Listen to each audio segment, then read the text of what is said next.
9, 8, 7, 6, 5, 4, 3, 2, 1. Begin.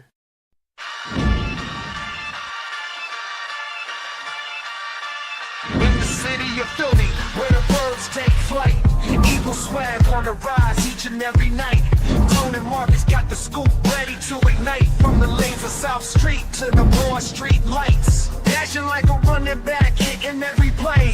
Blind guys in the zone, never led astray. Talking touchdowns, talking game day. Huddle around the mic, hear what they gotta say. I like an eagle soaring in the sky. Tone and Markus always standing by, bringing the heat, call it do or die. Philly squad, hear the battle cry. Fly like an eagle soars in the sky. Tone and Markus always standing by, bringing the heat, call it do or die. Philly squad, hear the battle cry.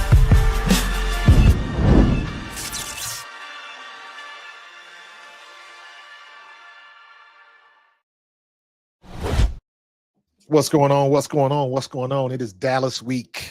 It is Dallas week. It is Dallas week. Let's go. Yes, sir. Yes, sir. Yes, sir. What's good, Steez. You feel what I'm saying? What's good, Markus? Kelly Green's rocking. Yes, Good to sir, go, bro. man. Y'all know the vibes. Y'all know the energy. Y'all know where our baldies be. He's Markus Thomas. I'm your guy, Tone DeShields II. This is the Bald Eagles podcast coming at you hot for your weekly pregame show, covering your Philadelphia Eagles and also covering the rest of the NFL. Week 12 was in full effect. And what can I say, man? The Bills and the Texans got it started. Oof. And how about those Bills, man? You know what? I don't. You know what? Everybody get a turn. And I've said that before.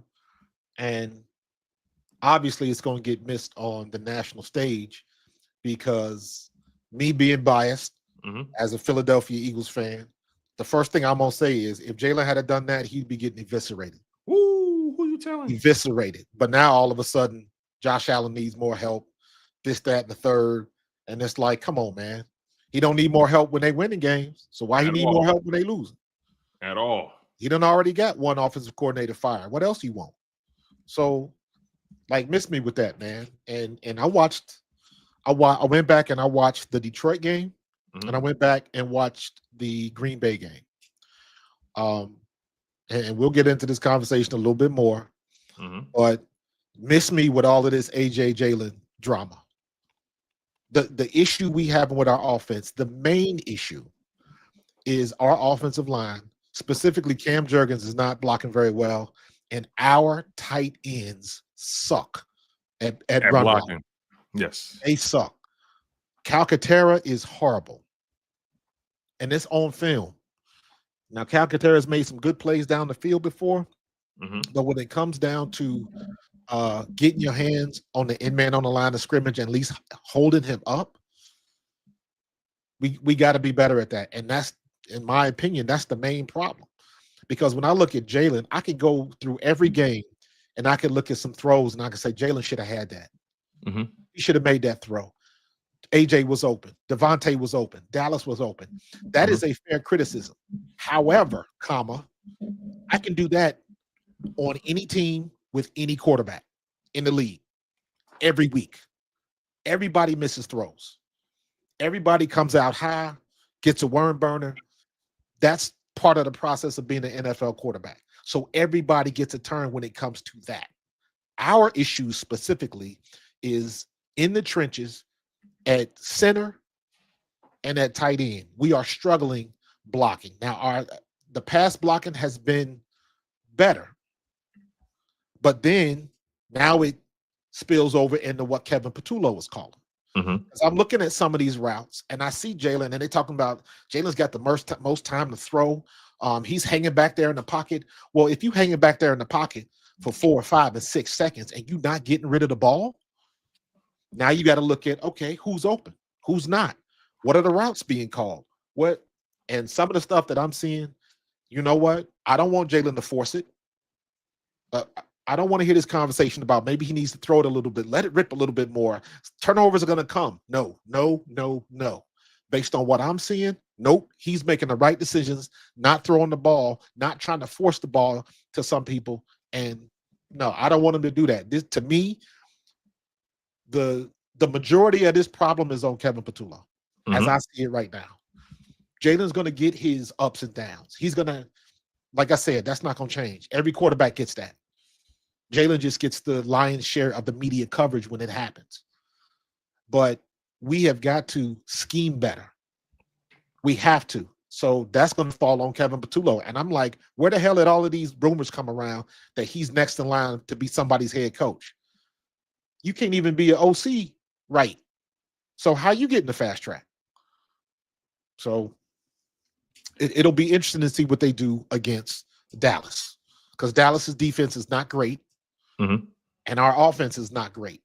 Right. But we got great players, and they got great players, but we got a better defense. So, and here's the thing, and I saw Rube's article, and I read it, and Rube was saying we need Jalen to be elite. I disagree. He don't have to be elite. He just has to be good.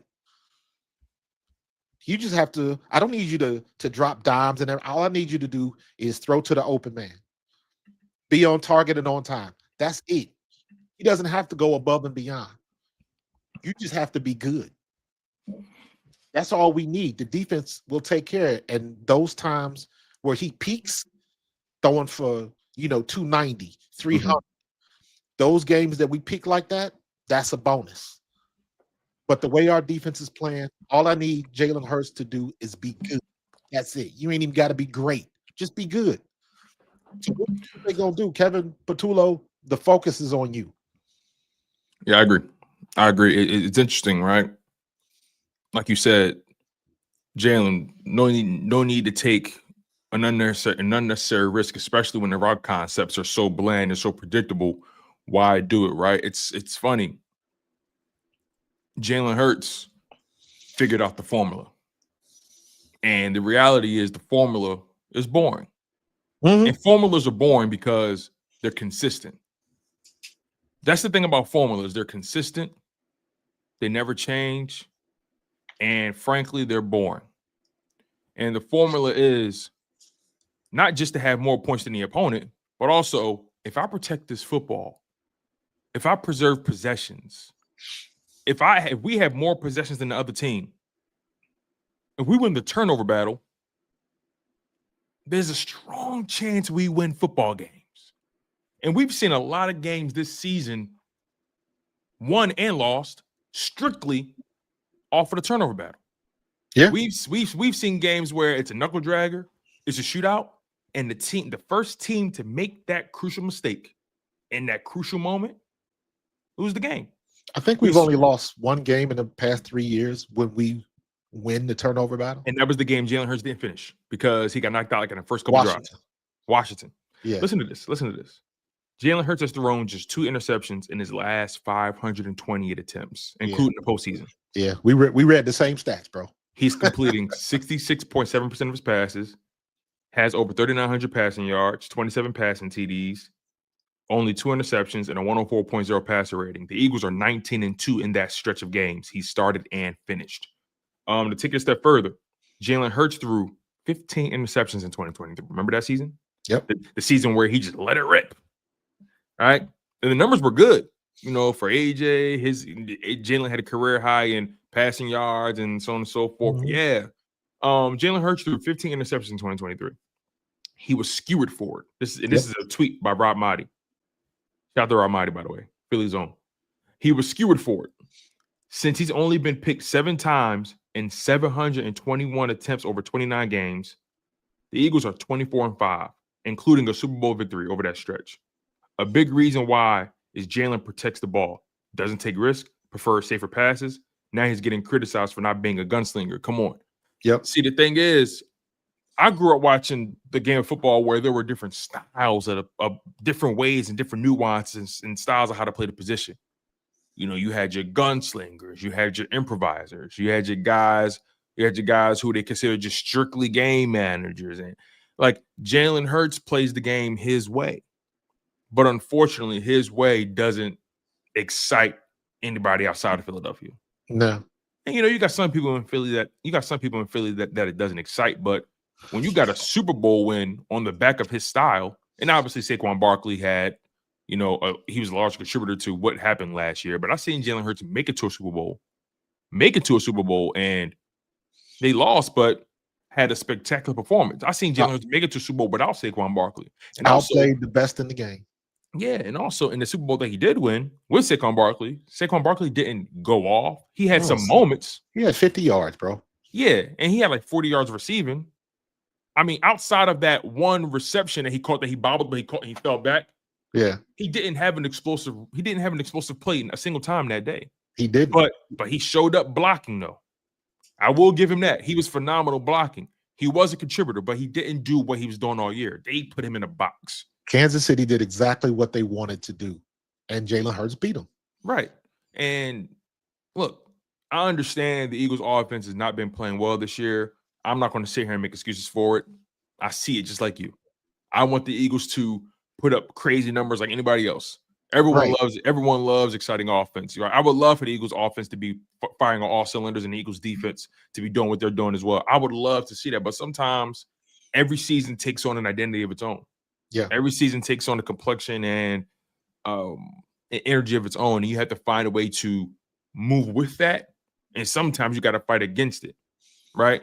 And I think this Eagles team, I think Jalen Hurts, for them to be 8-2, and for them as a team to be playing the way they're playing, I'm buying that stock. I'm sticking with that stock. Because it's only a matter of time for that stock explodes. What have I always said? Everybody wants the optics. And this is a prime example. I saw like that little piece with Dan Orlovsky when he was going off talking about Jalen Hurts is disrespected and is disingenuous and all of that kind of stuff. And he's 100% right, because everybody gets skewered if they get there but can't get over the hump. We did both. We got there, we lost. Then they told us how hard it was to get back.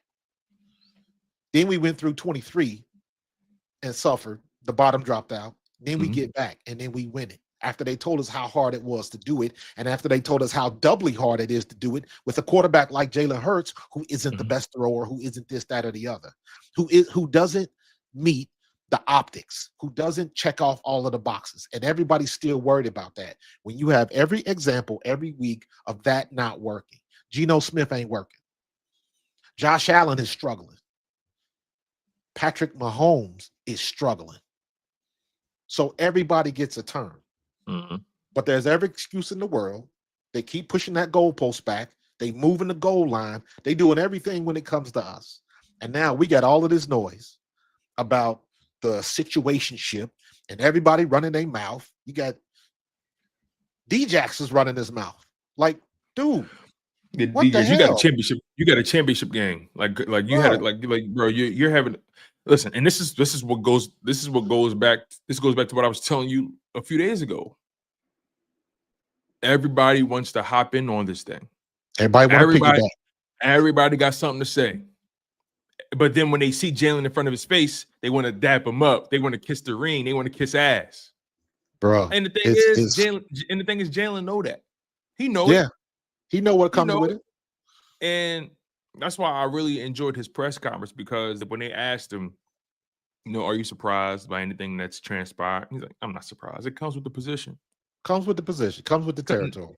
Yeah, now granted, I see it a little differently. Yes, it comes with the position, but I'll say this. That young man, that brother deserves way more grace and respect than what he's been given.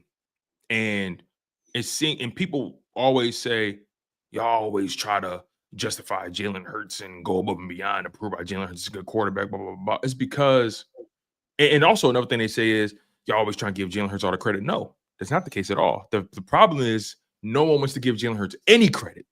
Correct. That's why, at least speaking for myself, that's why I go so hard. Because it's one thing to just criticize his play and leave it at that. People want to take it a step further and say he is being carried. He's along for the ride. He does nothing to take that team to the next level. He's just there. they're coaching him just not to fuck it up.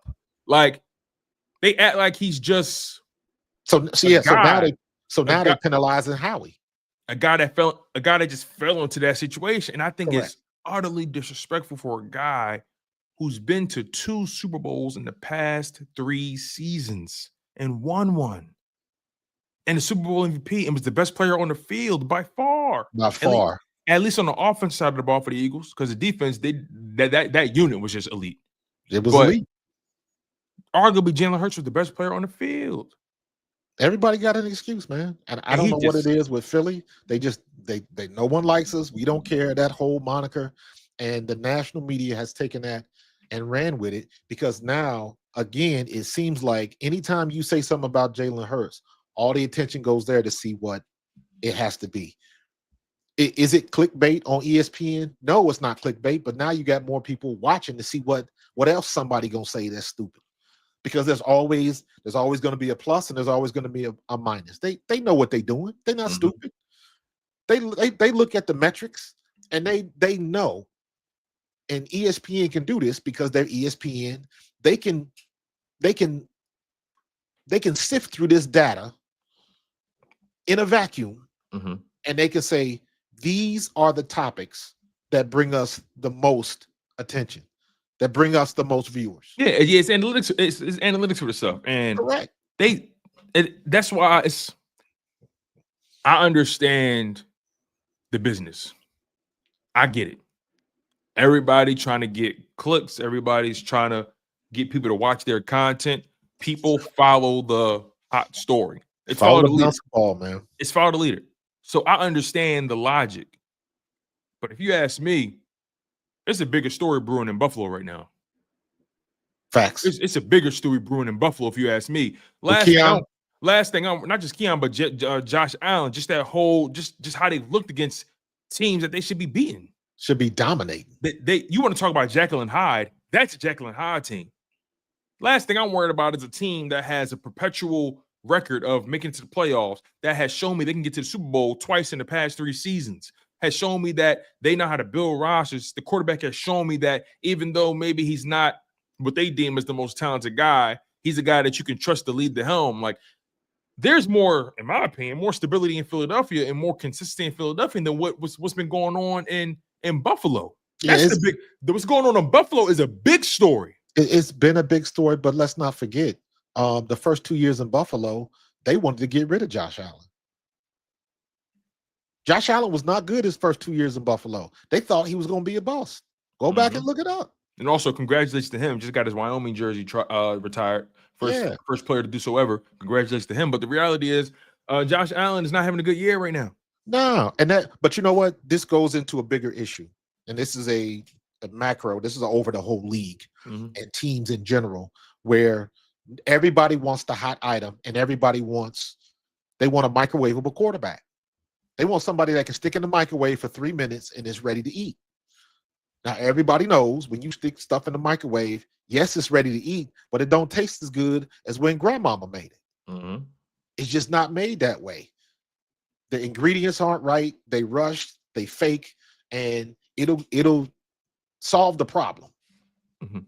But you don't get full until grandmama spend that 4, 5, 6 hours making that meal for you. That's how they treat these quarterbacks now. They want people to be good immediately. Just add water and shake, and it still doesn't work that way. But we in this advanced state of perpetual information. We got to get it now. We got to see he's a bust. Well, no, he's not a bust. Josh Allen stuck around, and his 3rd year it clicked. They got him a receiver. That's what happened. Let's not what we're complicated. They got him a receiver. Well, wait a minute. What does he need a receiver for? He's supposed to do it all on his own. That's what they want. That's what they want Jalen Hurts to do. Yeah, and it's like, come on, don't penalize us for having a good GM. The masses got picks. They pick. You know, every season they pick who are we going to key in on this year, and I'm gonna outright say it. And I normally don't go this route because, you know, I like to just keep it football, and, you know, I wish this wasn't the society we lived in, but I'm gonna be totally honest with you. If Jalen Hurts was a white man, we wouldn't be having these conversations. Probably not. I'm sorry. I stand by that. I stand by that. If Jalen Hurts was a white man with his exact same resume, That's the Trevor Lawrence example I gave. Yeah. You know, we coded by saying Yeah. Trevor Lawrence and if he was this guy, that guy. But I used Trevor Lawrence specifically because he's the prototype. He's the big, tall, good arm, good looking, long. He checks all of the optics. Yeah, and another reason why I say it is because at the end of the day, yeah, it's sports, but we're dealing with people. That's the thing. No matter what industry, we're dealing with people. Right. People. And people have inherent biases. People have preferences. People got picks. And we can't pretend the nature of the position when it comes to a man that looks like Jalen Hurts. We're not gonna act like where this league has come from and where it is now and so on and so forth. And yeah, half of the league is filled with what? I think half of the stars this year was black quarterbacks, right? Yeah. It was the highest percentage of black quarterbacks starting to start the season ever. Yeah. And people will use that and say, what do you mean? The league isn't racist, or people aren't prejudiced. What do you mean? These owners aren't, they would use that. You know what? And I would even go so far. I don't even see it that way. I just see what everybody is used to. And the only person, I can't even say it like that, because I'm even looking at the situation with Dak. But because Dak plays for the Cowboys, that's what that is. His leash, exactly. His leash is so much longer, and Dallas Cowboys create so much attention that when it's bad, it's going to be hella bad. When it's good, it's going to be hella good. Whether if he was just good, average, or whatever. If the Cowboys win, it automatically gets. I will say, to your point, the Cowboys brand is so large, so huge. It may eclipse. Yeah, it eclipses the notion that is that getting treated a certain way. It just eclipses. That brand is so big. It doesn't matter who's that quarterback. Right. It's the brand.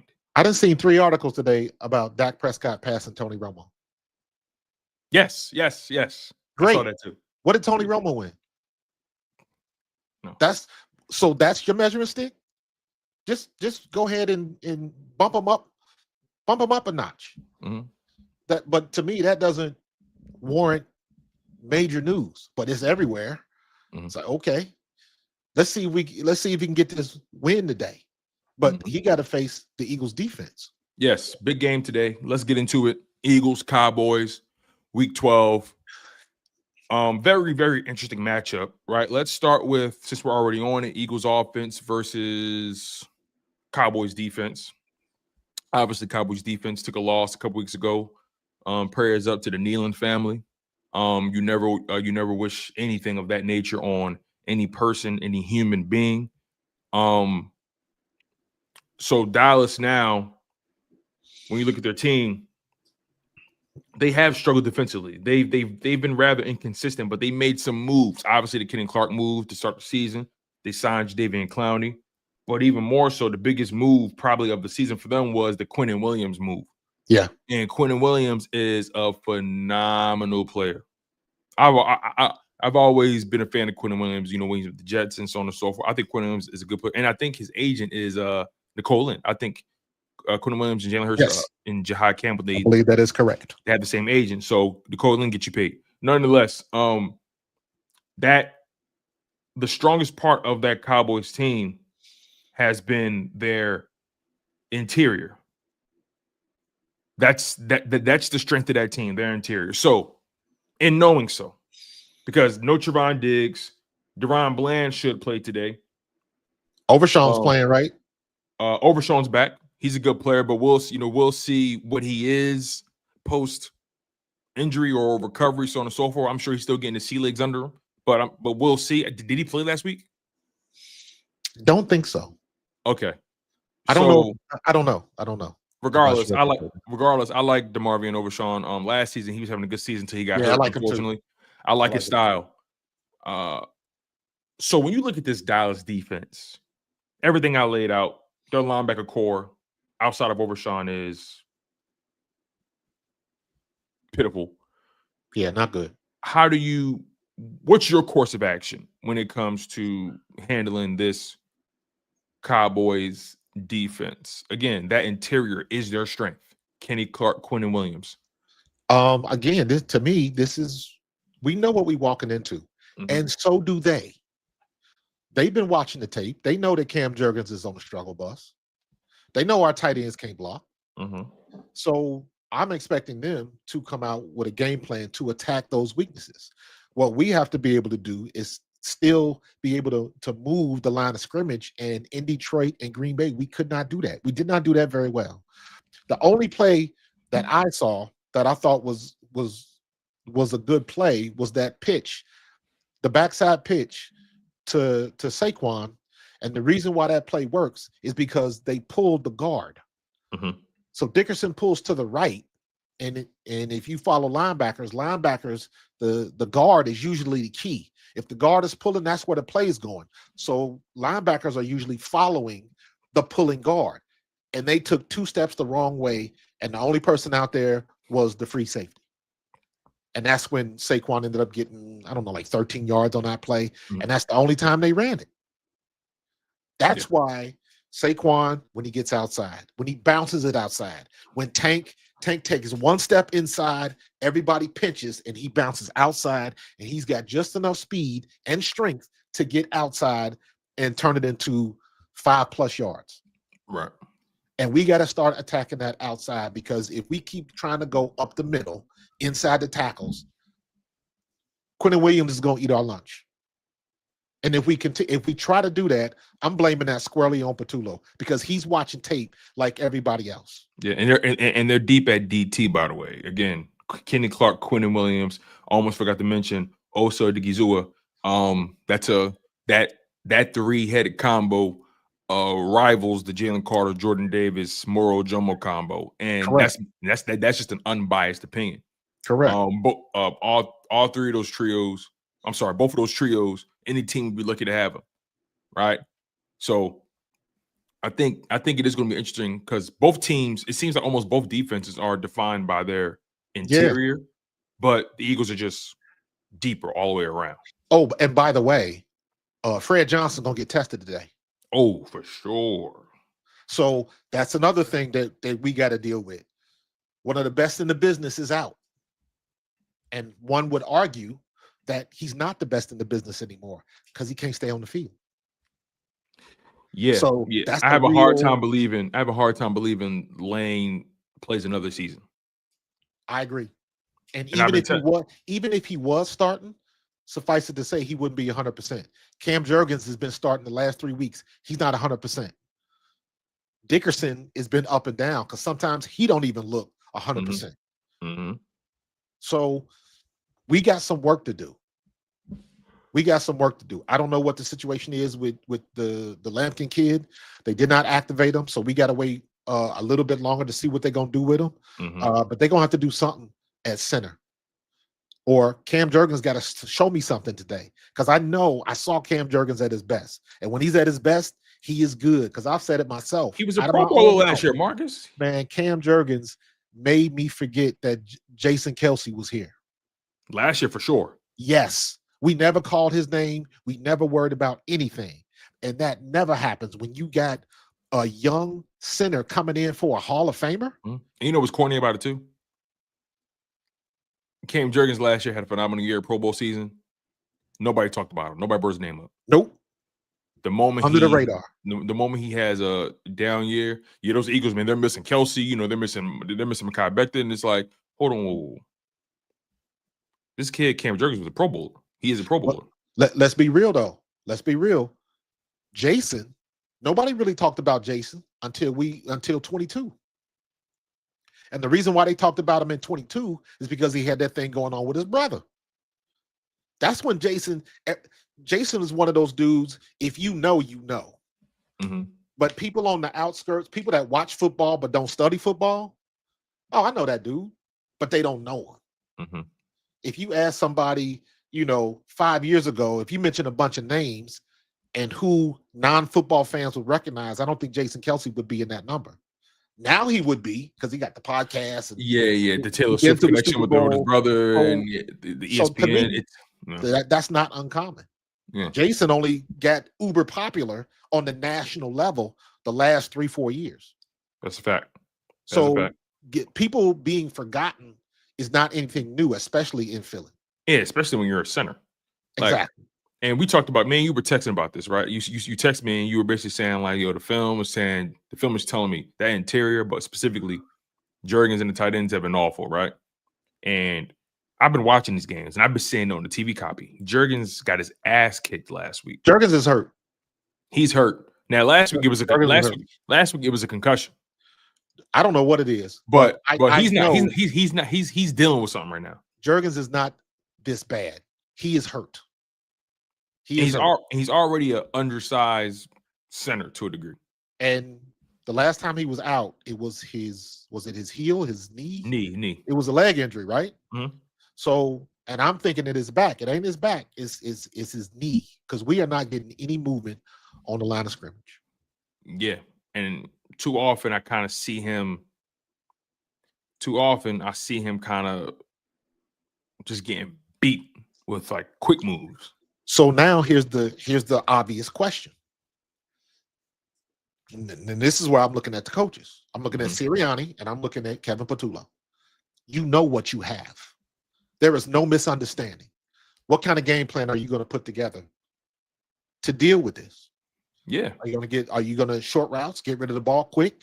Are you going to do a little bit more screens? Is Jalen going to have to run and get out of, like, what are you going to put together? Because you can't keep doing it the way you've been doing it. You can't. We have 12 weeks. We have a 12-week sample size, a 10-game sample size, right, of his Eagles team, and it's been inconsistent offensively. You cannot continue to do things the way you've been doing them. No. You have to shake this thing up somehow, some way. It's not complicated, man. It's not. It shouldn't be this complicated to try something new. Hey, AJ, we've been lining you up on the outside like 80% of the time this year. We're gonna run some plays with you in the slot this time, just see what happens, right? It seems like they talk about Jalen Hurts being risk averse. This coordinator is more risk averse than the quarterback.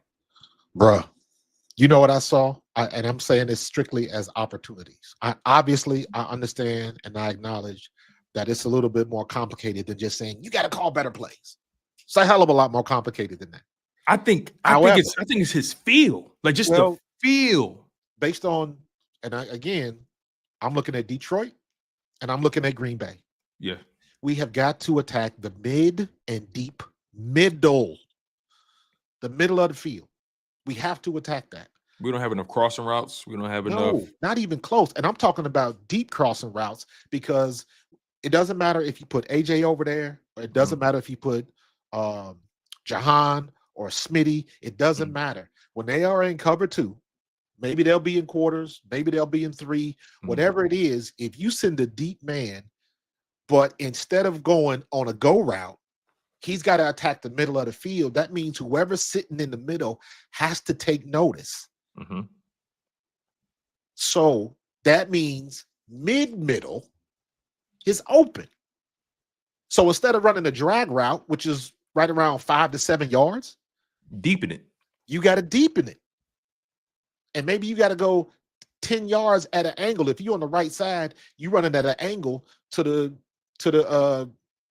goalpost, not the goalpost, but the corner flag. Mm-hmm. So you just crossing that deep middle. And one or two things is going to happen. Somebody is going to come off one of those routes on the side, or it's going to be open because the middle, either that left corner or that free safety are busy because AJ Brown is there or Devontae Smith is there, and they can't get beat behind them. Also, I need to see somebody else in motion other than Devontae. It's so predictable. It's just like send AJ in motion. Send somebody, do something different. They did that. They did that. That's the other issue I was just about to get into. Okay. Because of, in my opinion, because of what we are not doing and what we are not taking advantage of in the scheme, nobody is biting on play action. Nobody. And also, we're not running the ball well.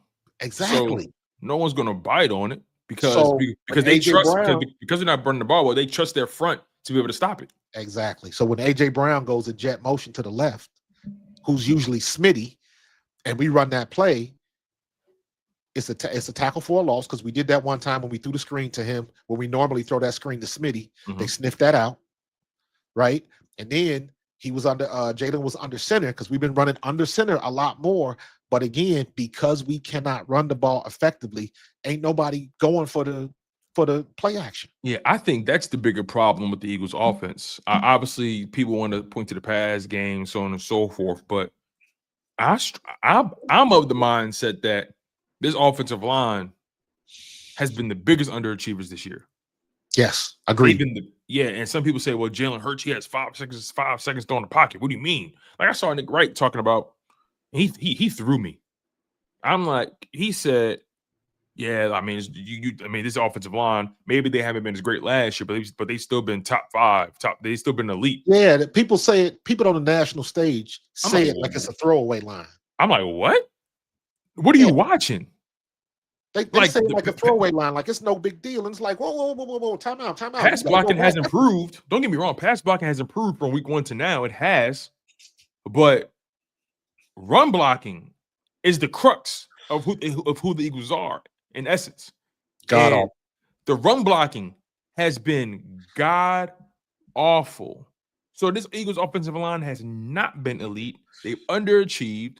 And they've been so bad. I can't even figure out if Saquon took a step back or not. Tone, I watched the play yesterday. Landon Dickerson missed his block. And he got beat so bad that he ran into Saquon in the backfield, still trying to get his man. Remember when Jordan Mailata fell? Let me be honest with you. This was worse, because Saquon is moving and shaking, juking folks just to get back to the line of scrimmage. Wasting all that energy. All of that energy. And Landon got beat so bad, like I said, he ran into Saquon. Saquon was trying to make a jump cut, coming back to his left, and he ran into Landon because Landon was running after the man that beat him. Mind you, this was 3 yards in the backfield.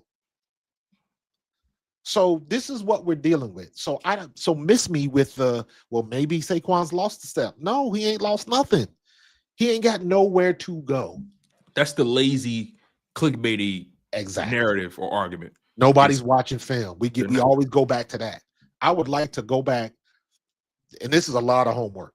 I don't even have time to do this. Look, and I'm not even a film junkie. I'm not. I would like to go back and watch all of Saquon's runs and see which ones that he hit the hole and which ones that he bounced. Like let's say 5+ yards or more, right? Out of all of those runs, which ones did he hit the hole? Which runs did the play go where it was supposed to go? And which ones did he break out and do something different because nothing was there and he was just being Saquon Barkley and made folks miss? And that, to me, we can't keep trying to run him tackle to tackle when we getting our asses handed to us on the line of scrimmage. I never thought I would say that this is a Jeff Stoutland problem. Never. I never thought I would ever have to say that in my life. I thought the one thing about this Eagles team, above all else, the one thing we was platinum that would always be triple platinum is offensive line coaching and offensive line play. Because they draft well at the position, they develop well at the position, and they coach well at the position, and they execute well at the position. And yeah, they drafted well. Yeah, they developed well. But this season, I can't sit here and say Jeff Stoutland has been coaching well this year. Now, look, I'm not in the room, so I want to be very measured about how I lay this out, because Jeff Stoutland is goated in this city. Jeff Stoutland ain't got to pay for another cannoli or another cheesesteak in Philly ever again. And let me be honest with you, that still remains. But what you have to do is you got to put the onus on him because he's the coach. We know, just like I said, Cam Jurgens is injured. Now, I don't know whose responsibility the tight ends are. Is that Stoutland or is that the receiver coach? Because when the tight ends are blocking, the tight end coach. So where does that fall? But to me, that's offensive line, and that all falls under Stoutland. So, and I know Stoutland didn't forget how to coach. We dealing with injuries and stuff like that. However, if you are on the field, I got expectations for you. Mm-hmm. Yeah, Jason Michael. Jason Michael is the Eagles tight end coach. So do we blame Jason Michael? Do we blame Jeff Stoutland? I believe it is what it is. I'd have to go back and look at 24 again. Heck, even in the Super Bowl, like how well did Dallas Goedert block in the Super Bowl? Because we had issues with Goddard last year. Because I remember that game, I believe it was against the Rams, where Goddard we were on a goal line and Goddard threw an Olay block. Like he blocked nobody. Goddard is not the same blocker he used to be 3 years ago. But you still, again, when you on that field, you got expectations. Mm-hmm. You got responsibilities. And if you don't live up to them, it is a glaring example of what we can't do. And right now, the tight ends can't block. Yeah.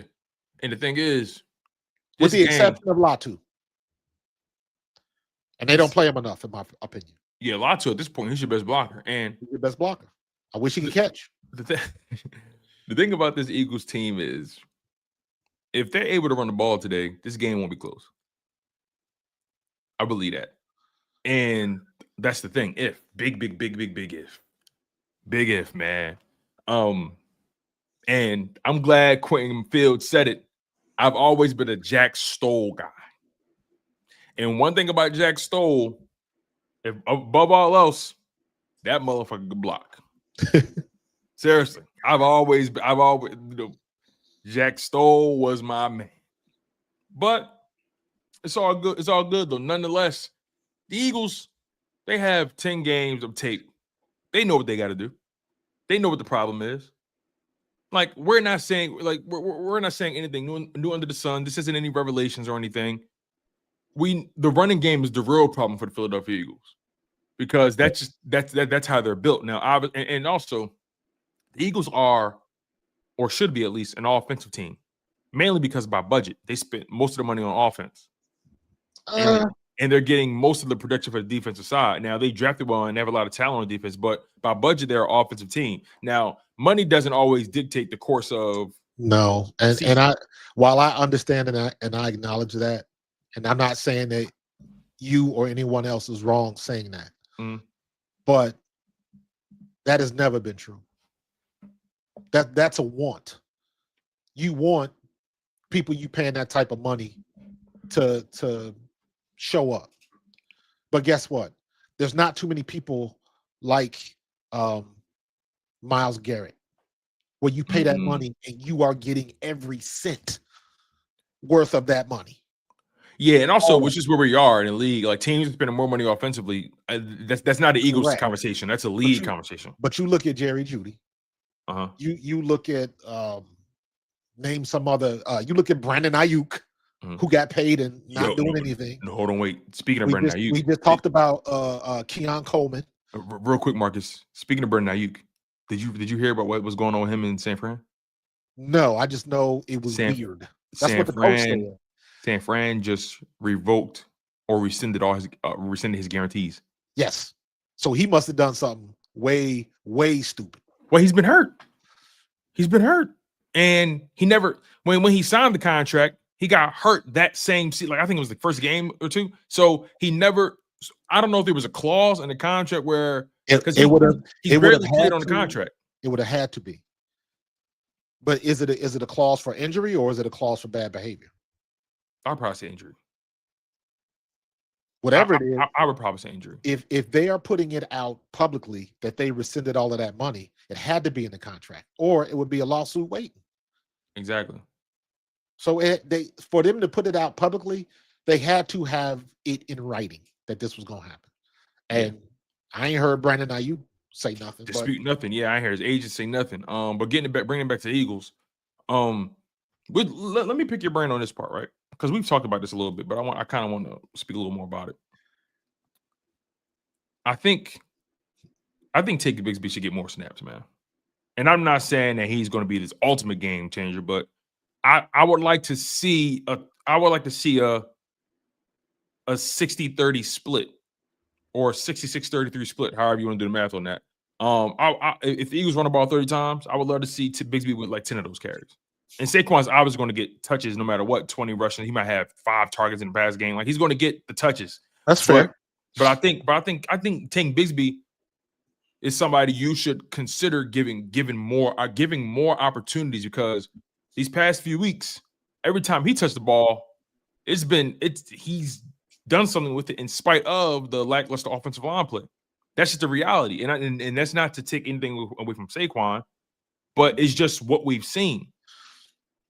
Tank would have to be right now. Tank is one of those guys where like run him till they stop him, because he's not hitting where the play is supposed to go. Saquon's still trying to do that. Every now and then he'll bounce out and make something happen, but for the most part, Saquon is doing what he's supposed to do. Just there's nothing in front of him. Tank is like, screw this. Yeah, the sad thing is that Saquon is doing what he's supposed to do. Correct. The problem is, remember when they used to rip Miles Sanders, DeAndre Swift and Swift. They used to Miles Sanders Swift because they like bounce outside too much. They keep bouncing outside. Follow the blocking. Too much jumping. Don't get me wrong. But don't get me wrong though. In those situations, you saw what they were talking about though. It's like, okay, correct. Yeah, like you're doing too much. But in this situation, nah, you got to do too much, and we need to do a lot more. You have to. And the problem with that is that eventually, and this is not something that takes a long time to adjust to, defenses will adjust to that. Then that puts you right back to square one. Meaning you still guards got to take the tackle. You got to take if the tackle is uncovered or if the guard is uncovered, then you got to go up to get that linebacker, and you got to get your block. That's the problem. They are not getting their blocks, and the tight ends aren't helping. So we are being outnumbered on the offensive line, because there's always somebody on the offensive line that's not getting it done, and we suffering for it. And Saquon is getting his head beat up. Anytime you got guys 2 and 3 yards in the backfield and you making moves just to get back to the line of scrimmage, you got a battle to get 2 yards, and you just coming off of 2,000 yards, bro. And that's how I know he ain't lose a step, because he ain't lost a step. Because I'm watching him doing all that in the backfield. I'm like, oh no, he ain't lose a step. They're not blocking well. For him to be able to do all that just to get back to the line of scrimmage is like all right. This man ain't lost a step. I've seen him like, bro.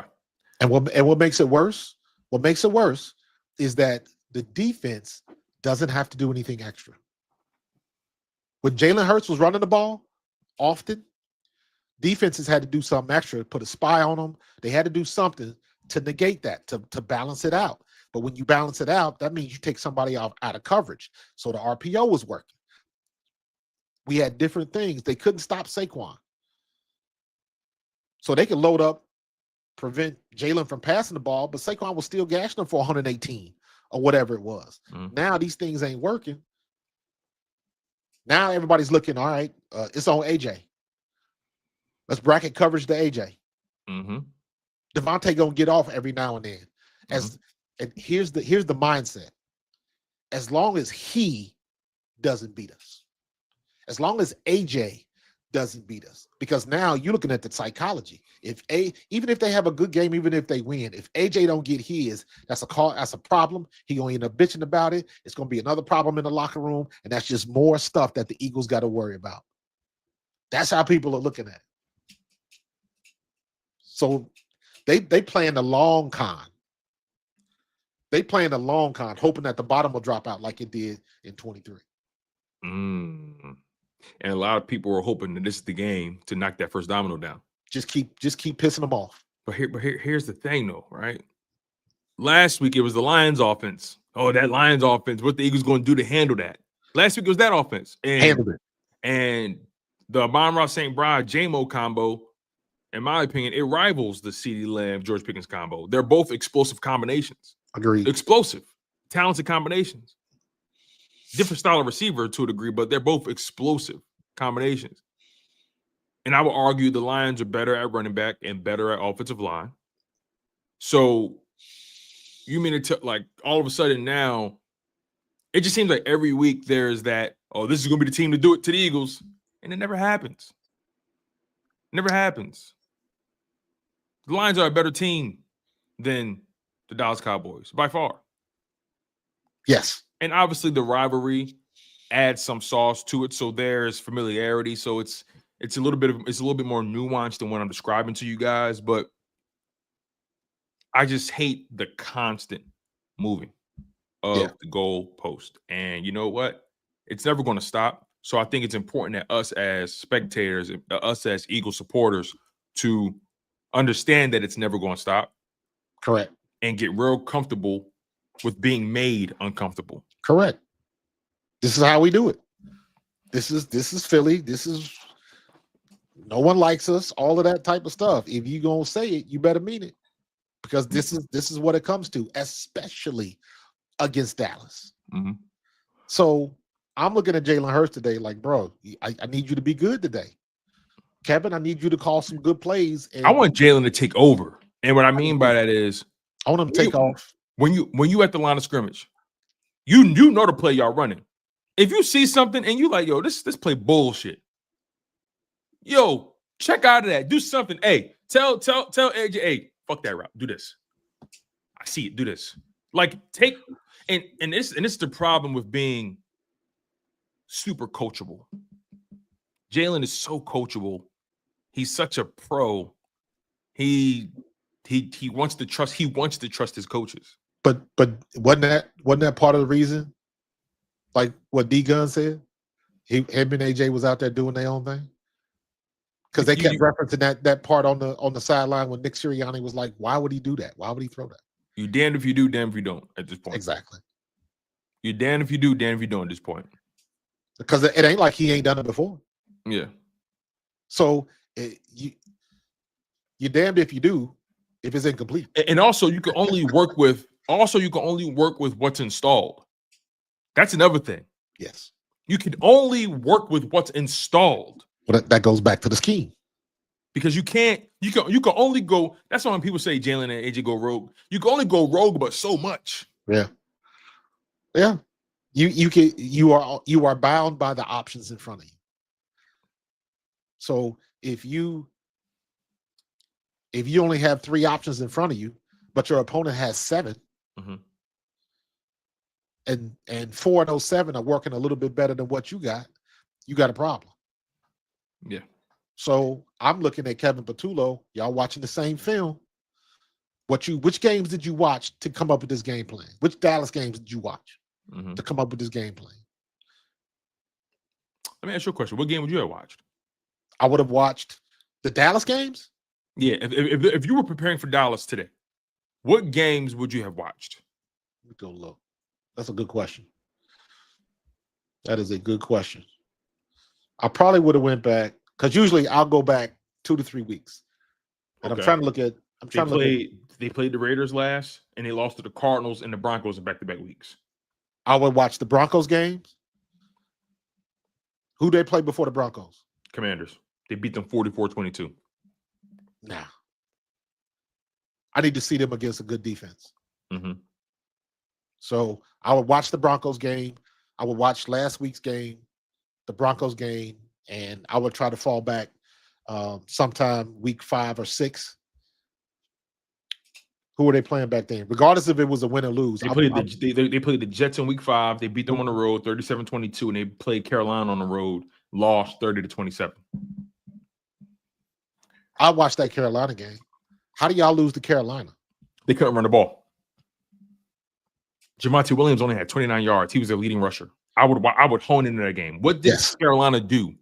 Exactly on the line of scrimmage. Because Javonte Williams, he's like because I watched him this year. Yeah. He's like juggernaut. The more momentum he gets, the harder he is to bring down. Yeah. I've seen him. Javonte Williams has having a good year. I see Dallas rolling out Dak a lot. Because 2 things are going to happen. They're going to roll out. You cut off half the field, but what they're trying to do is, even if you do get pursuit, from the defensive line, you're trying to wear him out. So that's the benefit of rolling him out. Obviously, he's going to stand in the pocket, but I could see them rolling him out a little bit more just to where that big Jordan Davis and all those guys. However, the one thing that Dallas has got to take into consideration is we didn't have Jalen Phillips first time we played. That's a big difference. And on top of that, Jalen Carter didn't play week 1. Correct. And Jordan Davis wasn't doing this. And Jordan Davis, he's playing way better. Jordan Davis had a good game that game. Better. He stepped up, but he's better now. Jordan Davis ain't doing nothing. Jomo's on the heater right now. His paycheck, bro. Jalen Hutton's on the heater right now. Nolan Smith, those guys are all feeling it right now. We didn't have Nakobe Dean either. Yeah, that's another thing. So just the main names you didn't have as far as guys you didn't have. You didn't have Nakobe Dean in week 1. You didn't have Jalen Carter in week 1. You didn't have Jalen Phillips in week 1. Those are 3 crucial components to this Eagles defense. Yo, and James just great point, James. Great point. Oh, for sure. And he had a good game last week. For sure. But it's I respect Dallas for not overcomplicating it. Exactly. How come everybody else can do that but us? On the offense. What? That is so frustrating. Everybody can uncomplicate it but us. Well, I think that's coaching. The coaches should be able to look at that film and be able to know how to isolate the weak link. I agree 100%. That's not up to Jalen Hurts to isolate. His job is to find it on the field in real time. But as far as your scheme should be able to isolate the weak link. Yeah. In week 1, I saw Dallas doing a lot of motion, isolating Adoree Jackson a lot. Making him make the play. Yeah. And look, Adoree's coming off one of his best games this year. Confidence is high. Can we improve upon that? And Quinyon is actually playing significantly better than he was in week 1, if you ask me. Quinyon is absolutely. Quinyon is this defense is in their groove right now. And as explosive as the Dallas Cowboys offense has been, I would argue they've been inconsistent. Yeah, I would argue they've been inconsistent as well. They just have higher highs than the Eagles. Yeah. But they've been inconsistent as well. I saw them only able to drop 17 against the Cardinals. I saw them lose 44-24 against Denver. I saw them struggle to get points against the Jets. Yeah. I'm sorry, they beat the Jets. I take that back. I saw them struggle to get points against Chicago. You know what I'm saying? So there's some good performances against them when everything was working the way it should have been working. Right. Because Quinton Williams don't play offense. Exactly. And also, I'll say this too. As herky-jerky as the Eagles offense has been, the most consistent narrative about them is that to get to 8-2, you got to put up the points, right? Got to put up the points. The points necessary to win a game. They've always been able to, whatever the opposing offense is doing, they've been able to match that somehow. It may not look how we wanted to look, but the Eagles have been able to match it somehow or do just enough offensively to beat that team. Right. Earlier in the season, you was getting some points from special teams and defense, right? I mean, you had the pick 6 from Jalen Hunt. You had the scoop and scores and all that, the block punt. But the reality is this Eagles offense has elevated to where they needed to be when it's time to win, when they need to win the game. Also, the defense has done a good job keeping it manageable. Yeah. So the Eagles defense, they need to have another big day. You know, Dak Prescott historically does a pretty good job against the Eagles defense. But he didn't play this version of the Eagles defense. No. Right? Because he was hurt last year. He didn't play Vic Fangio last year. And this season he did once, but Eagles were missing three crucial guys. You traded for Jalen Phillips to add to that. So I am curious, if you're Vic Fangio, how are you trying to take advantage of the Dallas Cowboys offense? What are you doing to limit what they do if you're Vic Fangio? To me, it all comes on pressure. Nothing changes. You remember, we just talked about not making it complicated. Do what's been working. Jalen Phillips has been unstoppable. Jalen Carter is finally getting back up to the Jalen Carter we're used to. And that's a whole nother story for itself. Because Jalen Carter didn't get to play, and he itching for some payback. Mm-hmm. All you got to do is keep your spit in your mouth, bro. So, oh man, all we got to do, we need to get the pressure on him, force him to make mistakes, because Dak is good for making mistakes. So we got to force him to make a mistake, throw the ball too early, because we got pressure. And when we get our hands on him, get his ass to the turf. Yeah, that's another part of it, right? I gotta give Dak credit for this, because I've seen two situations specifically with the Eagles where he took a point blank hit and that should have been a sack and kept his balance somehow. But Dak's a big dude. Dak is not a small dude. But still, CJ Gardner-Johnson hit him one time and he bounced off. And it was another one of our DBs that caught him and had hands on him, and he just shrugged it off and ended up, getting a first down on a 5-yard gain or something like that. Mm-hmm. And I was like, dude, I got to give you credit, bro, because you be shrugging your body strength. Your core strength is off the charts if you shrugging off hits like that. Yeah, we saw that. We saw that in week 1 for sure. Was that Slay? I know one was CJ, and it Slay ain't hitting nobody, man. Let's not even Slay. Somebody on a blitz, but in any case, when we get our hands on him, we got to get him down to the turf. Yeah. Now Dak has been dealing with a sore hip this week. He's obviously playing. Yeah. But I ain't buying none of that. The reality, I ain't buying none of that. No injuries, none of that crap. I don't buy none. I'm treating Dak like he's fully healthy. If he's been dealing with a sore hip, his ass better be limping when he walk off the field. Let me just say it like that. Yeah, knock his ass out the game. Come on. But again, I got the Eagles winning this game. I'm sure you do as well. It's going to be one of those games where, the team that makes the least amount of mistakes, wins it again. I mean, that's just the Eagles' mode of travel. Don't make mistakes. Control time of possession. They've been they haven't done well at staying on the field though. I think they lead the league in 3 and outs, right? Yeah, which is strange. So, but also I think it's because here's something that didn't get talked about enough last week. Even though the Lions lost, you want to know the one thing I respect the Lions for? I respect the Lions, and this was their mode of action from beginning to end of that game. They were creating a ton of third and manageable situations. They created a lot of them. Yeah. The only thing is the Eagles' defense was just that much better. That much better. When you get a defense in 3rd and 3 or 3rd and 2, I think anybody with a brain, I'm gonna put my money on the offense to get that first down. If I got an opposing defense at 4th and 1, I think most people would put the money on the offense, especially that Lions offense. Yeah. The Lions did a phenomenal job creating a lot of 3rd and short, 3rd and manageable situations for themselves. Like every throw wasn't a home run. You saw them doing play action and bootleg and hitting the tight end or hitting the running back or hitting a receiver. Hey, get 5 yards here. Boom. Okay, now it's 2nd and 5. Okay, get 3 yards, get 4 yards. Okay, now it's 3rd and 1. Like I watched that. Like that stood out to me from that Lions offense. It was almost like they was like jab, jab, jab. They took their shot. Yeah.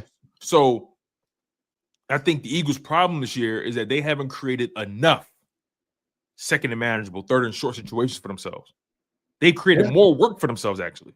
And let me be honest with you, man. If the Lions, if Dan Campbell doesn't go for all them damn 4th downs, Lions probably beat us.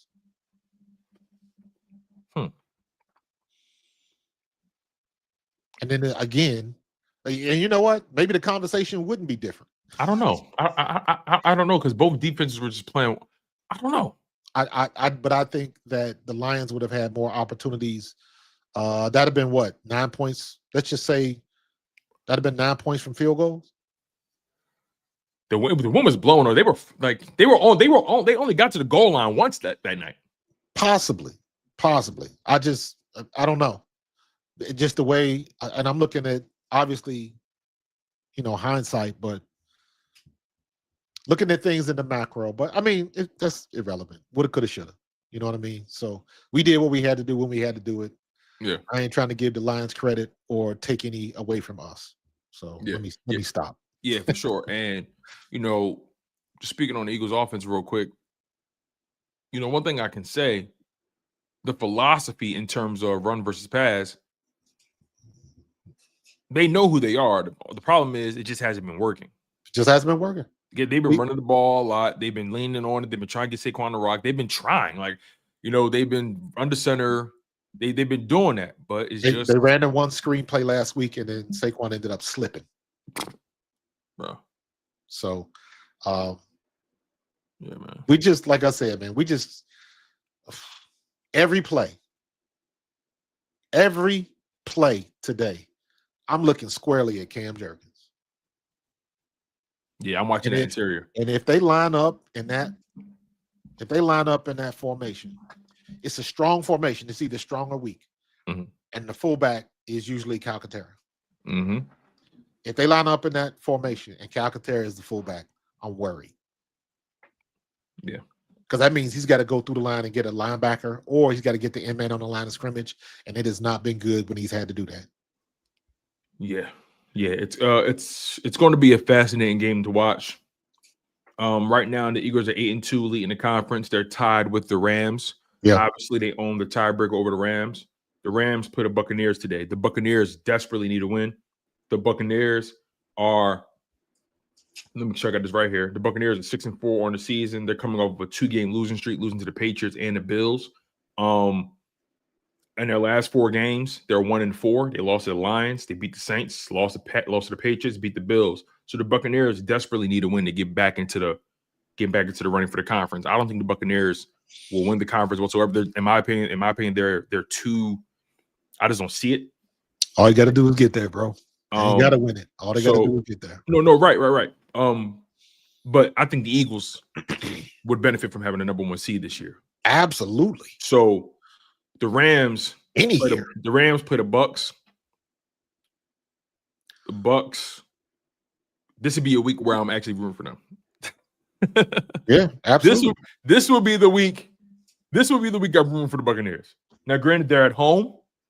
Rams got to go to Tampa Bay. You know what I mean? So, Eagles, you got Cowboys this week. You don't want to slip to the Cowboys and let the Rams take that number 1 seed from you, because you may not get it back. I don't want to lose any ground from the advantages we got during our bye week. Yeah. Now, granted, the Rams, their remaining schedule isn't a cakewalk, but it isn't the most difficult either. Obviously, they got Buccaneers today. They got the Panthers the following week, and the Panthers have been playing people tough this year. Yeah, listen, man, I don't see any easy schedules, because especially what we just saw with Buffalo, what we've been seeing with Kansas City, it doesn't matter. There's no such thing as a rough end of the schedule. Yeah. The parity this year is ridiculous. No, you're right. Anybody can get got. So I'm not even looking at it from that standpoint. It is who is going to outlast and not make mistakes and beat the teams they are supposed to beat. Nobody is miles above anybody else. Ooh, I like what you said there. No one is miles ahead. And this season is all about beating the teams you're supposed to beat. That's it. And just outlasting. Because this season has just been, I ain't gonna lie, this season has given viewers a lot of fatigue. And what I mean by that is, we've seen teams like the Bills or Chargers or the Chiefs, right? We've seen teams lose to teams they're supposed to beat. The Ravens, like, this has just been a weird season, and I think the disparity between the Eagles and the rest of this conference is not that wide. No, it's very, very close. And so for me, I'm not sitting here complaining about offensive output right now. Just keep winning the games, get to the playoffs, and let it rip from this season is so. But see, that's why competitive to me. It's so competitive to me. That's why I am. You gotta beat who you're supposed to beat. You've beaten every team that you're supposed to beat in your conference. You have. But just by what you said, that's why I am worried about the offensive output. Because that specifically for us would put us miles ahead of everybody else. That puts us in the driver's seat of getting that first week bye and only I have see to what you're win saying. 2 games and then be in the Super Bowl like we did last year. No, you're right. Because let's be honest, if the Eagles' offense was playing 75% the way they was playing last year, the Eagles would be by far the favorites to win it all. Correct. By And far. that is the only reason why we're not. There's no defense playing as well as the Eagles right now. We haven't been consistent all year on offense. And I was trying to remember that it was it the Rams and the Bucks game? Was it the Ram game where we were horrible in the first half and it came out in the second half and lit it up? Rams. And then the next week it was the Buccaneers, right? Where we were hot in the first half and horrible in the second, and defense had to save our bacon. So I got to go back and watch the second half of the Rams game and the first half of the Bucks. Figure out what the hell are we not doing? What is changing? They were aggressive. What adjustments are being made? Let's just call it what it is. They were aggressive in that second half. They were desperate. They were aggressive, and they said, Jalen, hey, you know what it was? They had no choice but to throw the ball. They had no choice. Whatever it is. And I'm of the mind, I honestly feel like they're holding Jalen Hurts back. I really believe that. I feel like the coach is more skittish than him.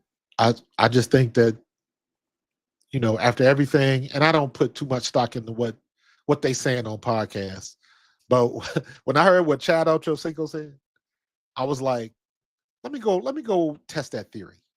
What would he say? I don't remember. He said he can tell what the Eagles are going to run based on their alignment. And he said, if I can figure that out, they can figure that out. I would agree with that. And I was like, I'm going to have to go back and test that theory and get what he said and then put it to film to see if he's right. And it ain't about it being right all of the time. If you right most of the time, hell, if you right some of the time, that's a problem. Mm-hmm.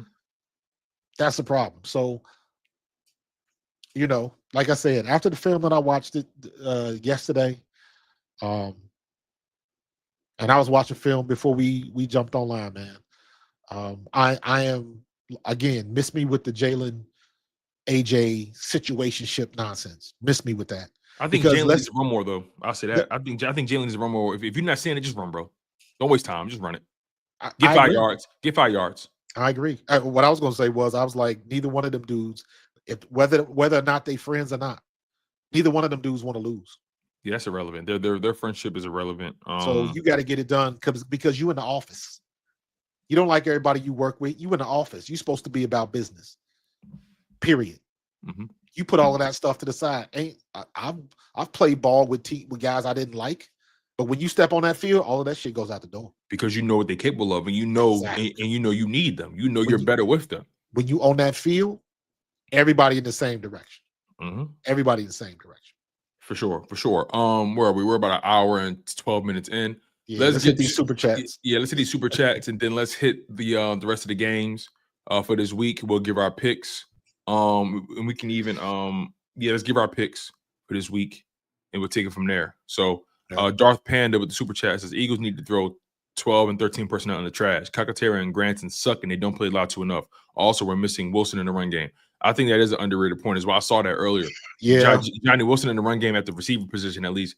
Johnny Wilson is a phenomenal run blocker. When he's not on the sideline. Yeah. When he's not on the sideline. So I don't think you do. I don't think you get rid of it. I think you just find better ways to use it. I just execute better. Yeah. Dallas isn't ready for Carter, Phillips, Davis, and Smith up front. It's no secret their tackle play sucks. Tyler Booker is about to get schooled. We ain't even talk about Tyler Booker. We didn't. Oh, I just want to see him get owned. I want to see him get absolutely owned. Yeah. Yeah, their offensive line has been up and down this year. They've blocked well enough for the run game. Obviously, Javonte Williams is doing what he's doing, but their offensive line, they're young, and so on and so forth. So, look, man, I don't even care what happened before today. Dominate them today. Simple as that. Betting site, Green Women. I don't. Green Wingman says betting sites have also contributed to the perception. Oh, for sure. I mean, betting and fantasy football, it's changed. It's a lot. It's changed how we process football because now we're concerned about guys' numbers more than ever. Because the analytics pay you more money. So Herbert had 83 passing yards, no smoke. The media hates Hurts. They are even saying his passing rating stats are fake. Laugh my ass off. Score 34-10. Go Birds. Okay. All right, Trey. That's Herbert has not been that good this year. Nope. He has not been that good this year. And he's supposed to be their Lord and Savior. But again, that's not the story they want to talk about. That's not the narrative they want to kick. The Philadelphia Eagles narrative is, and it's mainly because we feed into it. We feed into it. Because if it wasn't working, they wouldn't talk about it. Trust me. No matter what's going on in Philly, if the narrative wasn't working, if the analytics weren't spiking when they talked about the Eagles, they wouldn't talk about the Eagles. It's all a numbers game. Analytics have taken over every industry. And when they see those spikes on the radar, when they talk Eagles and Eagles fans chime in, they're going to keep leaning on that. I lost your mic, bro. You're muted. William Johnson with the super chat says, "Love your content, brothers. A few former players are tweaking right now with Shady, D-Jax, and Seth going on out of all people. Jason Whitlock talking, Lord. I get what you're saying. William Johnson, the bottom line is, you're right. Former Eagles is kind of just talking out the side of their face. And it's weird energy to me. And I'm not even talking about Seth because I feel like Seth has been very measured about it. Yeah, and Seth has been on Whitlock's show before. Yeah. I feel like Seth Joyner, shout out to Seth Joyner, I feel like he's been extremely measured about how he's handled it. And also, Seth has been one of the biggest Jalen Hurts supporters. The biggest. Yep. One thing I'll say about Seth Joyner, he's shown so much love and respect to Jalen Hurts. Whenever people go left on Jalen Hurts, he stays right. Bruh, Seth was my captain when I was with the Eagles, and Seth keeps it real. Yes. He ain't trying to sugarcoat nothing. Seth Joyner is a stand-up dude. Yes, so, sir. but Shady and D-Jax, my thing, D-Jax, you got other things going on. Congratulations to you, by the way. Dell State, first winning season since what, 2012 or something like that? Yeah. They made it to the MEAC championship. You know what I mean? So shout out to D-Jax and the Delaware State Hornets. Shout out to those guys. I got a lot of family that graduated from Delaware State. Aunts, uncle, cousins. Like I got family. My little cousin go to Delaware State is enrolled. Shout out to Sanaa. Love you, girl. But I don't like the vibe around some of these conversations. And you know, the shady stuff is even more interesting to me because it's a little bait and switch. And what I mean by that is, yeah, I thought the same thing. It sounds like he's showing love, and then he give you this quick, like, and he flips it at the end on Hurts. It's like, you funny. A lot of butts. You I like funny. you, but yeah. 24 birds. Hit us 24 twice. birds, my guy. We appreciate that, love. bro. Much love, my guy.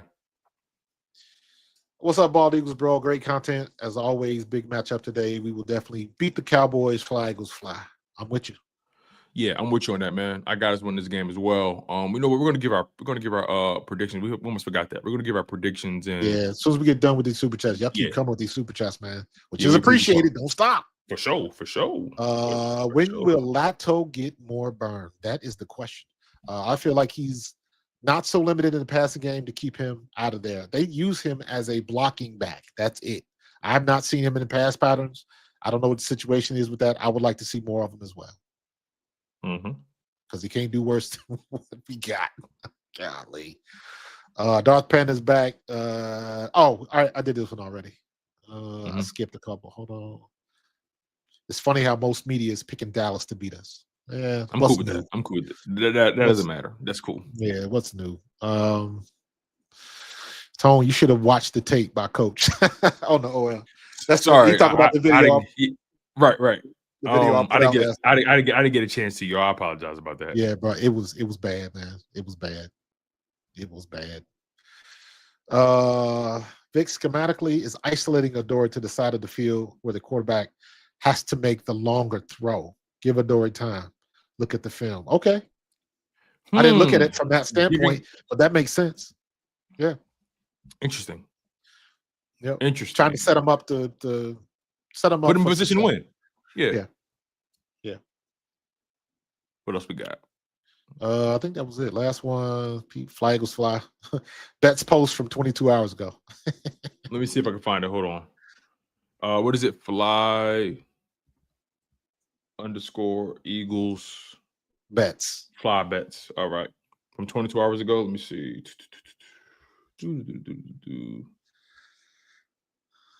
Where are you?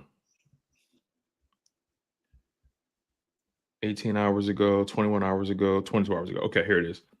It says nobody's thrilled with how the Eagles' offense looks right now. And yes, it needs to be better. But people forget how much a schedule impacts the week-to-week eye test. Look at the defense the Eagles have faced so far. Broncos, 30 yards per game allowed. Lions, 15 yards per game allowed. Packers, 16 yards per game allowed. Chiefs, 17 yards per game allowed. Vikings, 10 yards per game allowed. That's half the schedule against top 10 defenses, including back-to-back top 6 units during the same past 2-week stretch everyone is panicking about. Now look at what's coming. Cowboys, 30th in yards allowed. Bears, 27th in yards allowed. Raiders, 17th in yards allowed. Commanders, you played them twice. They're 31st in total yards allowed. That's 5 games versus bottom half defenses, with 4 of them ranked bottom 5. Struggling while winning against elite defenses is one thing. If the offense can't move the ball against the worst defense in the league coming up, that's when it's time to worry. One way or another, we're about to get answers. That's good homework by you, bro. Wow, let me save this. That's good homework. I need to get me I need to make me like a stinger of somebody cooking. Yeah, I'm going to I need to make that. Hey, you was cooking on that one, bro. I'm going to send this to you, Marcus, just so you have it. Yeah, do that. That's good homework by you, bro. This is phenomenal homework. Shout out to Darth Panda. This is phenomenal homework. Or Fly Eagles Bets. Yeah, shout out to Darth Panda for showing us or giving us the sparking that vision, and Fly Eagles Fly Bets for doing the homework. This is fun. This is interesting. Because that's been my mindset too. Like, yeah, your offense struggling, but you're beating these really, really good teams.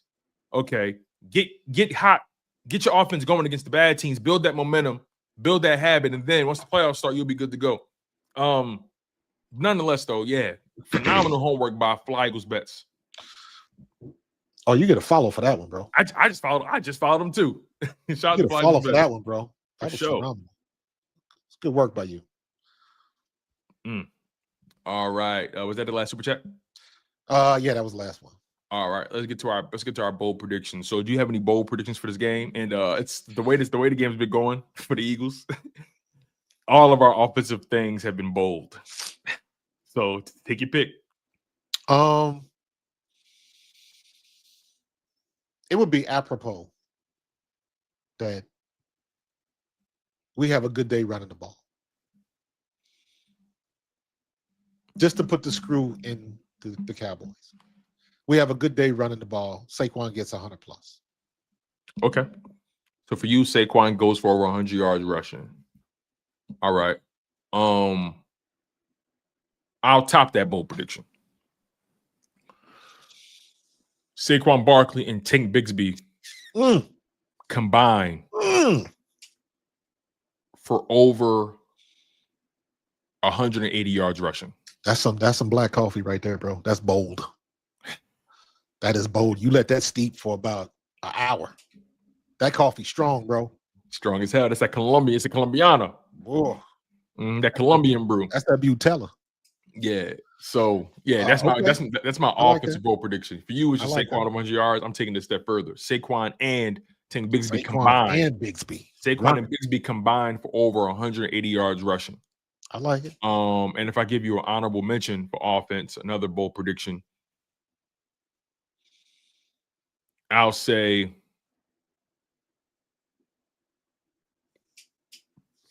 you know what? I'll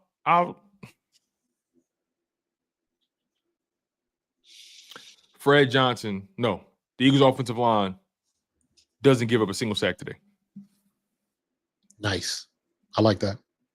Yeah. Yeah, so our bold predictions are truly centered around this offensive line.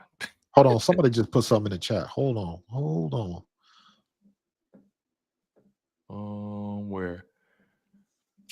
Philly D says, I heard Dallas had 6 defensive tackles on the 50-man roster today with 5 linebackers. Barkley getting the ball 25 to 30 times today.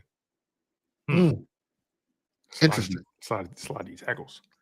Interesting. Huh. So I mean, obviously you got the three dogs they got, but beyond that, you normally probably only have one more, maybe 2, but 6, huh? We'll see.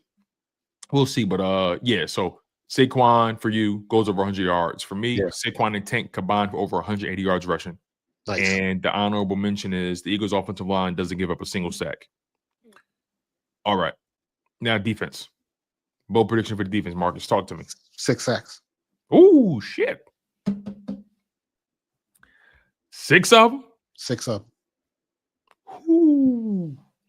Jadix has 1. Jalen has 1.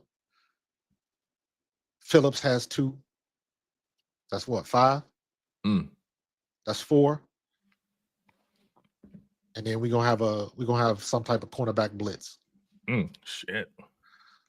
Let me So I see. think that's 5. So I'll say 5 sacks. That's good. That's phenomenal, man. Yeah. So Eagles combined for 5+ sacks.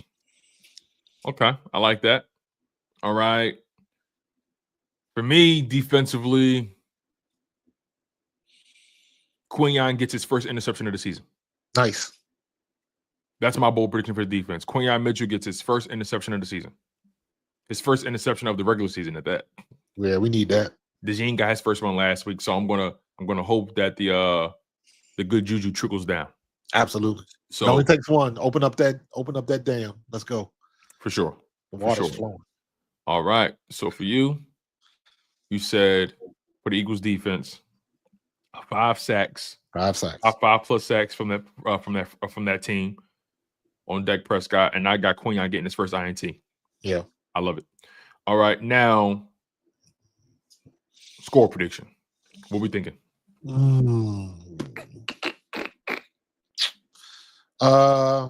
gonna say 31-17.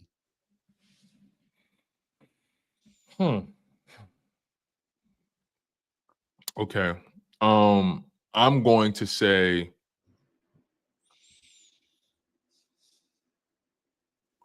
27-24 Birds. Okay. 27-24 Birds. That's what I'm rolling with. I don't think we keep the Cowboys under 20 points. If we do, that'd be remarkable. Now, granted, they said people said that about the Lions. They said that about the Packers. You know, we held them to season lows in scoring, if I'm not mistaken. Yep. What we did, what we held Not the Green way we our held defense been playing. Yeah, we held Green Bay to 7 points, right? And we held Detroit to 10. And I'm expecting.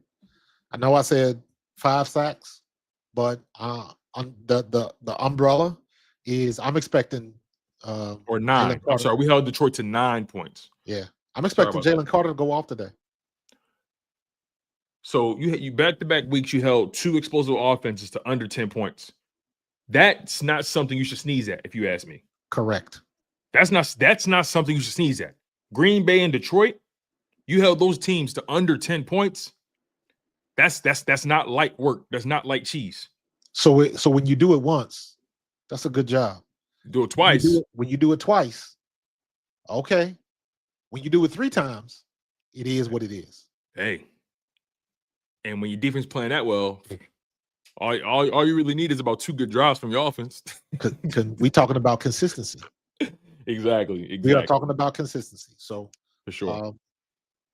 And plus, again, I'm looking for Jalen Carter to go off. I agree. I'm looking for Jalen Phillips to lose his damn mind today. Yep. I am. Jalen Phillips he's playing with this new lease on life. And you can't underestimate what that does to the people around him. You know he bought a house, right? Where? In Philly. Get the fuck out of here. He didn't buy a house in Philly. He just got here. He bought a house in Philly. He didn't even get paid yet. You know what that means, right? He having conversations. The conversations have started. That's my point. And Howie, they haven't paid anybody mid-season since the 2021 season where they paid Melada, Sweat, and Maddox and Goddard. They paid all 4 of them in the same season. And mid-season. They haven't paid anybody mid-season in quite some time.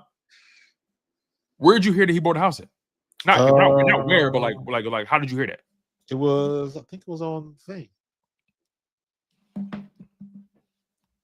That's crazy. Let me see.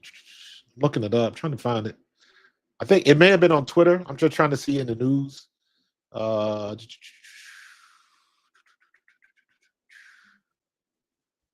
can't see anything. I know. I saw it though. Jalen Phillips, he's a cat guy. He got like 4 cats, 3 cats. Man, I don't care if he got 10 of them. No, it's just funny. As long as you keep getting to that quarterback, bro, you can have as many cats as you want. Yeah, I haven't. I'm not finding it anywhere, but nonetheless, though, Jalen Phillips has been playing out of his mind. I expect Jalen Phillips to just go brazy. I really, really do. All right. So we got our predictions out the way. I got Eagles winning 27-24. You got them winning 31-17. 31-17. All right, cool. Let's lock it in. All right. Now let's get to the rest of the league. We're gonna fly through these picks real quick. Hold on for a sec. Yes, sir. This is on. All right. This is a thing on Facebook. Breaking: Eagles star Jalen Phillips makes major move towards long-term future in Philadelphia. Now, if I can see the thing, this was the one that said he bought a house, but I can't find the link. Let me see. You gotta be careful those Facebook links, though. Bruh, I know.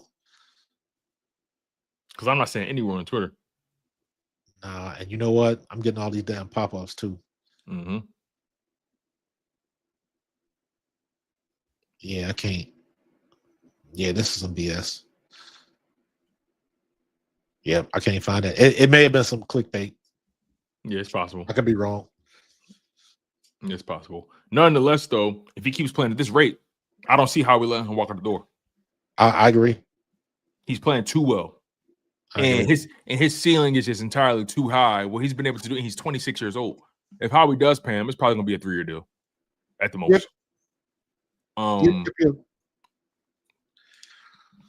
All right. Let's get to the rest of the league here. Let's go through these quick picks real quick. All right, let's see here. Bills at Texans. We all saw how that turned out. I thought the Bills would win that game. I got that one wrong, so I'm not starting off the week well. Me too. Steelers at Bears. Aaron Rodgers not playing today. I got the Bears. I got the Bears as well. All right. Patriots at Bengals. I got the Patriots winning this game decidedly, and I dare you to pick the Bengals. I did not pick the Bengals. Okay, all right. Just making sure your Cincinnati ties don't run that deep. Hold on. Did I even add this game? Oh, there it is. Yeah, I got New England. I was just checking your temperature, man. I know your Cincinnati ties is in your bloodstream. But I'm still logical. Still logical, bro. Giants at Lions. I got the Lions winning this game. No Jackson Dart for another week. I got Detroit. Yo, what if it's obviously this be nuts, but what if James Winston just delivers a masterclass? It'd be nice.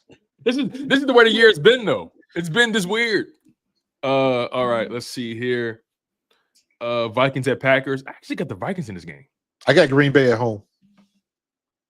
Outside. No Josh Jacobs. Yeah, outside. Minnesota, dome team. Oh, yeah, they are a dome team. You're right. I'm going Green Bay. I didn't think about that. I'm still going with Vikings though, because last time I took your advice last week, I got it wrong with Vikings. So I'm sticking with the Vikings this week. I should have went Chicago last week, but I'm sticking with the Vikings this week. Seahawks at Titans. Seahawks. I got Seahawks. Yeah. I'm looking at Sam Darnold funny in the light. I always have been, but Sam Darnold has been squeaky clean all year. Mm-hmm. And then he finally went up against a good team. Let me make sure it was a good team, or he didn't just drop the ball. Let me see. Who was it? They went up against the Rams. He hasn't done anything that we didn't expect. This motherfucker threw 4 interceptions. 4. He turned the ball over 4 times. I'm trying to tell people about Sam Darnold. When the lights get the brightest, you wanna know who Sam Darnold is? Watch the last 2 games of the year for the Vikings last year. Watch Week 18 and watch the wild card round against the Rams. Just watch him. That's who he is. The Seattle Seahawks gonna find out though. They're gonna find out because you beat up all these bad teams. The moment you came up against a team that you know you could see in the playoffs, like the Rams, they beat you. Nonetheless, though, I'm taking. Where are we? Nonetheless, I'm taking Seahawks in that Titans game, obviously. Colts at Chiefs. This is an interesting game. I'm taking the Chiefs in this one for some reason. The Colts are obviously better. They've been more consistent. But I'm taking the Chiefs in this one. No audio, brother. I'm taking the Colts on this one because Colts are playing the best in the league right now. I feel you. I get it. Kansas City isn't. I get it. I look at it from the perspective of Kansas City needs this game. They need this game. What are they? What, 5-5 or something like that? Like KC is. Let me check this out real quick. KC is 5-5, and when it comes to the playoff race, they are on the outside looking in. They're in the 9th spot, and Houston got a much needed win against the Texans. And Jacksonville, they're 6-4, so they still got a chance to get in. The Chargers, they're 7-4. You know what I mean? Steelers are 6-4, but those top 4 spots are kind of reserved for the divisional winners. So it's really for them. It's about the wild card round because they're not catching the Broncos. That's over with. They're not catching the Broncos. Their hope is a wild card spot. They got to find a way to leap Jacksonville, Buffalo, or the Chargers because they're 5-5. Buffalo 7-4, Chargers 7-4, Jags 6-4, Texans 6-5. They need some things to go their way. They got Colts, Cowboys, Texans, Chargers, Titans, Chargers. I'm sorry, Titans, Broncos, Raiders to end the season. We'll see them. We'll see nonetheless. But I'm rocking with the Chiefs in this game because they're desperate. Jets at Ravens. I'm going with the Ravens. Obviously. Yep. Browns at Raiders. I'm taking the Browns in this game. I think Shador gets his first win of the season. Me as well. I got Cleveland over Vegas because yeah, Geno Smith looked horrible at. Yeah, and bro, it sounds like your computer mic is going again, not the actual studio mic. So yeah, I got Shador getting his first win of the season. They set him up for failure last week. So yeah, they did. All right, Jags at Cardinals. I got the Jags in this game. Me as well. Eagles at Cowboys. Obviously, we got the Eagles winning this game. Got the Birds. Falcons at Saints. I got the Saints winning this one. I got the Saints as well. Yeah, Atlanta's just been. I'm not buying Kirk Cousins. Yeah, and Michael His Penix arm is noodle right with now. a knee. He's dealing with a knee, and Michael Penix may not come back this year. Yeah, he's not. And Kirk Cousins, his arm is weak. He's been signing too many checks. Mm-hmm. Yeah, man. Bucks at Rams. I got the Rams. Obviously, I would love the Bucks to win, but I got the Rams in this game. Yeah, I got the Rams. All right. Panthers at Niners. I got the Panthers. I got the Niners. I got the Panthers in this game, man. The Panthers have just been – they're playing free. They're having fun. And I think the Panthers are the kind of team right now where you go in there and sleep on them if you want. They're going to make you – they're going to catch you slipping. I got the Niners because CMC going to have a little extra oomph against his old team. Interesting. It's been so long, though. But it has. But right. it never leaves you, though. Nope, it doesn't. Because it wasn't like they didn't pay him. They paid him. They just wasn't winning. Yeah. So they made a move, which is I think any team would do that. Yeah. For him. But I got the Panthers in that game, man. And you got the Niners. And the bye week this week, you guys, teams are on bye weeks. Broncos not playing this week. Dolphins are off this week. Chargers and Commanders are off this week as well. Yeah. All right. That's our show. That's it, brother. That's our show, you guys. Eagles, Cowboys, week 12, second game of the year in Jerry World. What's your overall record? Ooh.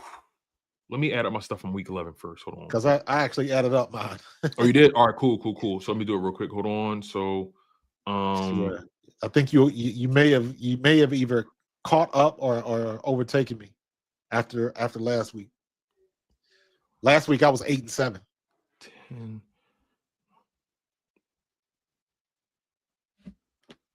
10-5 from last week.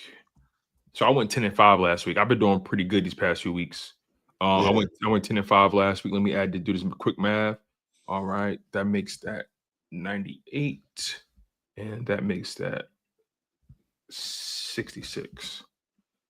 So my overall record is 98-66. Same.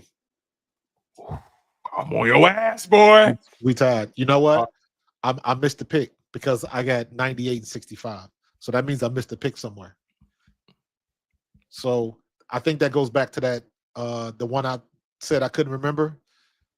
That was a loss I didn't have marked down. So we 98 and 66. We the same. I'm on your ass, boy. On your ass. All right, man. The season's almost over, man. We got to come up with some kind of reward for this thing. Oh my God. We'll figure it out. Just a friendly reward. You know what I mean? Because the holiday season's coming up, so we got to figure out like a reward for this thing because it's been fun. I've been on your coattails all year long, and I can't hear you, brother. No, I just figured out what's happening. Every time I bump my cord, then my mic lost you again. Then I'm figuring out why it's doing that. So all right, I got it. So 98 and 66. Okay. All right. We're gonna see how this thing play out, big dog. All right. You're gonna see how I go. Listen, man, smash that like button. Make sure you guys are subscribed to Pro Fan Talk. Subscribe to Chalk It Up Sports, where no matter if we win or if we lose, we just got to charge it to the game. You guys have our bold predictions. You got our score predictions. Marcus got the Eagles winning 31-17. I got them winning 27-24, and it's straight like that. Lock in. We got about 15 minutes to kick off for the rest of the league. The Eagles play at 4 o'clock. So there you have it. He's Markus Thomas. I'm Tone DeShields II. This has been the Bald Eagles Podcast, your pregame edition, and it's straight like that. Fly Eagles fly, baby. Go Birds. In the city of Philly, where the birds take flight, Eagle swag on the rise each and every night. Tone and Markus got the scoop ready to ignite. From the lanes of South Street to the Broad Street lights, dashing like a running back, hitting every play. Blind guys in the zone, never led astray. Talking touchdowns, talking game day. Huddle around the mic, hear what they gotta say. I like an eagle soaring in the sky. Tone and Markus always standing by, bringing their heat, call it do or die. Philly squad, hear the battle cry. Fly like an eagle soaring in the sky. Tone and Markus always standing by, bringing their heat, call it do or die. Philly squad.